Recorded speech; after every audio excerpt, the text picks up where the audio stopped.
ഞാൻ എൻ്റെ മക്കളോട് പറഞ്ഞിട്ടുണ്ട്, ചികിത്സയ്ക്ക് ശേഷം ആരോഗ്യത്തോടെ എഴുന്നേറ്റ് നടക്കില്ല എന്നുണ്ടെങ്കിൽ ചികിത്സിക്കരുത്. വേദന സംഹാരികൾ മാത്രം നൽകുക. സാധ്യമെങ്കിൽ ഇഷ്ടമുള്ളത് തിന്നാനും കുടിക്കാനും തരിക. ഒരു നിയന്ത്രണവും പാടില്ല. സർക്കാർ ആശുപത്രിയിൽ കിട്ടുന്ന ചികിത്സ മാത്രം മതി. നാട്ടുകാരോട് പോയി പണി നോക്കാൻ പറയുക. സ്വകാര്യ ആശുപത്രികൾക്ക് കൊള്ളയടിക്കാൻ അവസരം നൽകി കുടുംബം കുളം തോണ്ടരുത്. മരണം പ്രകൃതി നിയമമാണ്. അതിൽ പ്രത്യേകിച്ച് വിഷമിക്കാൻ ഒന്നുമില്ല. എല്ലാം ഒരു മായയാണ്.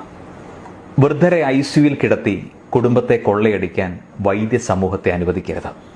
മരിക്കാൻ ലക്ഷക്കണക്കിന് രൂപയുടെ ചെലവാണിപ്പോൾ.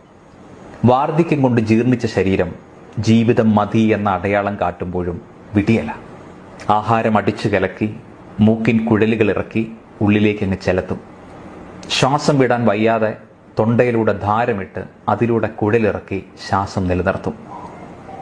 സർവവും സൂചികൾ, കുഴലുകൾ, മരുന്നുകൾ ഇങ്ങനെ കയറ്റിക്കൊണ്ടിരിക്കും.